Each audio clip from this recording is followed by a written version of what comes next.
he optado por mi corriente filosófica es la Escuela de Frankfurt, debido a que la escuela eh, se articula con diferentes teorías creadas por el señor Hegel, Marx y Freud. Es importante destacar que esta escuela me parece interesante debido a que creó un instituto denominado Instituto de Investigaciones Sociales, el cual realiza una crítica a los diferentes postulados de la teoría tradicional y al positivismo lógico. Por tanto, este instituto crea más adelante algo que se denomina mundialmente como la teoría crítica. Esta teoría crítica es de gran importancia debido a que la parte tradicional no había contado con el plano social ni con el plano cognitivo. Entonces, la escuela de Frankfurt también comienza a considerar que las estructuras sociales, cómo se desenvuelve la estructura social en los contextos y también cómo se desenvuelve la parte cultural, comienza a ser importante también para los procesos de investigación. En cuanto al plano teórico cognitivo, debido a que las bases tradicionales consideraban que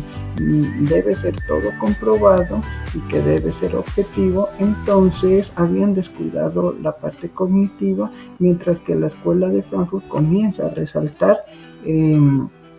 de gran importancia también el plano teórico cognitivo, puesto que aquí pues es donde se estructura la parte del pensamiento que puede ser retomado como una forma también de expresión que conlleva a diferentes acciones y también termina siendo un elemento importante en la vida de las personas y en las conformaciones de las estructuras sociales.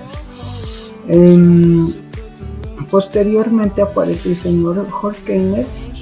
quien comienza a considerar que en el mundo comenzó a haber diferentes guerras, ¿no? Como la Primera Guerra Mundial y la Segunda Guerra Mundial, y él no concebía cómo a partir de la razón y cómo a partir de la racionalidad en Alemania comenzó a crearse algunos genocidios, a cometerse algunos genocidios, y por esta razón termina afectando a algunas poblaciones en aquella época. Por lo tanto, el señor Horkheimer comienza a considerar que la razón comienza a tener unas ciertas dificultades y comienza a mencionar que ha muerto la razón, puesto que la razón desde la época de la Ilustración ha sido demasiado importante, puesto que trabaja lo que es la racionalidad, y se suponía que la racionalidad iba a llevar al ser humano a ser una persona libre. Entonces el señor Horkheimer, desde la parte teórica, comienza a mencionar que prácticamente la razón ha fracasado, ¿no? Por lo tanto, la escuela de Frankfurt tiene en cuenta estos comentarios o estos postulados del señor Horkheimer y comienza a colocar sobre la mesa y a generar diferentes dudas y posibilidades de reflexión, a ver si aún se podía rescatar lo que es la razón que había comenzado a desquebrajarse en aquel momento, ¿no? Y vuelvo y repito, a causa de que de las guerras, entendiendo que en las guerras participaron diferentes teóricos y científicos que aportaron sus conocimientos para la destrucción y cometer algunos genocidios. También es importante destacar que la escuela de Frankfurt, a partir del pensamiento de Marx, comienza a realizar una cierta crítica a lo que estaba pasando en el mundo, en el mundo en aquella época, debido a que pues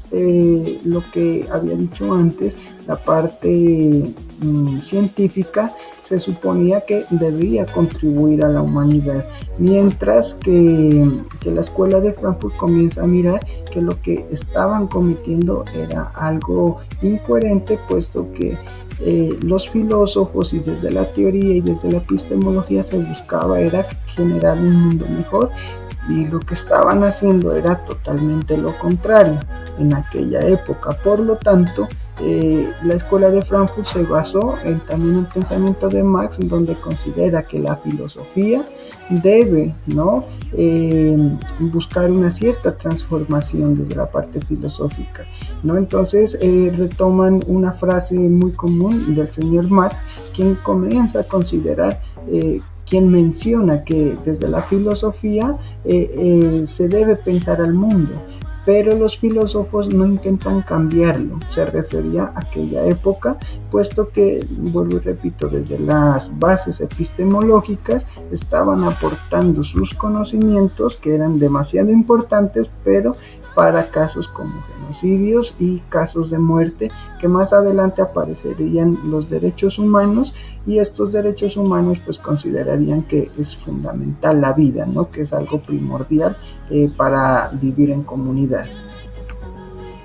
También aparece otro teórico, que es el señor Teodoro Adorno, que comienza a realizar una cierta crítica, ¿no? a la parte tradicional de la parte científica, donde la parte científica comienza a realizar ciertas investigaciones que deben ser comprobadas, que deben ser objetivas, y el señor Teodoro Adorno menciona que toda investigación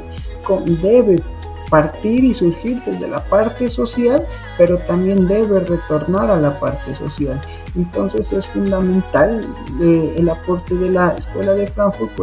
puesto que ellos no dejan a un lado la parte social y comienzan a tener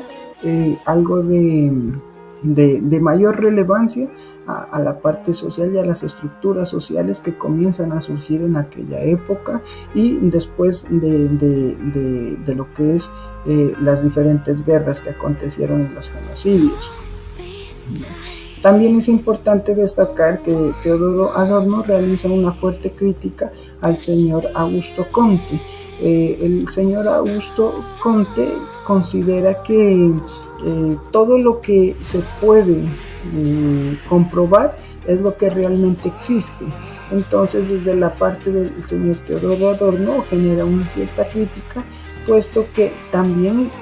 para ellos es importante, para la Escuela de Frankfurt, lo que mencioné anteriormente, las partes subjetivas, las partes de relaciones, las partes de estructuras sociales y la parte del pensamiento, ¿no? Entonces generan una crítica constructiva, lo cual conlleva a condensar esa teoría crítica y que al final terminaría también siendo una forma de crítica hacia estructurar unas nuevas posibilidades de conocimiento que anteriormente no era concebible, puesto que toda la parte científica estaba relacionada con lo comprobable, ¿no? Más adelante también se genera una cierta oposición al señor Hans Kelsen, puesto que este señor mencionaba que todo lo que no es comprobable no debe existir. Entonces se genera una cierta crítica a este señor en la Escuela de Frankfurt, debido a que para él la parte ética se la debería eliminar, puesto que la ética no es algo que se puede comprobar y no está relacionada con la racionalidad de aquella época. Entonces, desde la Escuela de Frankfurt realizan cierta crítica con el propósito de también dar a conocer que es importante, ¿no?, la parte ética y enaltecer esta parte ética, ¿no? Es por eso que con los años también comenzó a generarse lo que es la parte del genocidio, y Teodoro Adorno consideraba que él no concebía que lo que es el derecho positivista comenzara a generar normas que llevaban hacia la parte injusta, hacia la injusticia y hacia la parte inhumana, ¿sí? Como es el caso que pasó en la Segunda Guerra con el Holocausto judío. Entonces, el señor Teodoro Adorno comienza a generar esa cierta crítica con la Escuela de Frankfurt, pensando y considerando que es de gran relevancia también manejar esa parte ética, y que la ciencia, como dije anteriormente, es importante que aporte hacia una transformación de la realidad y a mejorar las condiciones de vida, no a empeorarlas. Entonces se genera cierta crítica hacia este señor, que también fue un pensador alemán y que fue un científico, el señor Hans Kelsen. Posteriormente aparece también otro teórico que es fundamental en la historia de la escuela de Frankfurt, que aportó desde su pensamiento filosófico, aportó diferentes postulados. Es el señor Walter Benjamin, quien el señor Walter Benjamin considera que es importante la historia, ¿no? Y la historia, por lo general, desde los postulados de Walter Benjamin, considera que se debe estructurar desde la parte común, desde la cotidianidad, desde las personas del común, ¿sí? No desde la historia que nos han contado como de aquella época. Entonces Walter Benjamin considera que la historia debe ser contada, pero desde la parte social y no desde los vencedores. Entonces él genera una fuerte crítica, puesto que consideraba que en aquella época y hasta el sol de hoy se mira relacionado en algunos países, cuando quieren ocultar su historia y quieren ocultar su realidad, que comienzan a generar otras historias y a crear otras historias que no son reales, lo cual hace que se desestructure la parte social. Entonces Walter Benjamin considera que la historia usualmente es considerada por las personas que vencen, es decir, que las personas que manejan el poder. Y el señor Walter Benjamin quiere dar un giro con su crítica. El giro que él considera es que la historia se debe estructurar desde la parte social y no desde la persona que vence, desde esa opresión que se puede dar en cualquier momento, y que muchas veces en algunos estados, dependiendo del sistema en el que se está moviendo, está ocasionando o está pasando ciertas formas de opresión. También el señor Walter Benjamin comienza a generar una cierta crítica y contribución a la parte del arte, entendiendo que el arte antiguamente solo la utilizaban algunas clases, las clases altas. Entonces él comienza a pensar que el arte debe transmitirse, el arte debe realizarse a partir desde la parte callejera, desde la parte social, y debe construirse desde las realidades sociales, ¿no? Y no como anteriormente, que solo algunos tenían el privilegio al arte. En resumen, la teoría crítica, pues me parece que genera un cierto impacto positivo y termina contribuyendo a lo que es hoy en día hasta la educación, puesto que la educación tiene el propósito es generar transformación en el individuo, pero también en la parte social, en el mundo en que vive y en los contextos donde se desarrolla. Entonces la teoría crítica me parece que es un postulado que más que el postulado es la corriente filosófica que más se adapta a la parte educativa, debido a que el propósito de la educación es ese: transformar y generar personas humanas, desarrollar habilidades sociales, que estas personas logren convivir y vivir en armonía y sin llegar a cometer actos violentos como los que pasaron antiguamente, que son los genocidios. Entonces,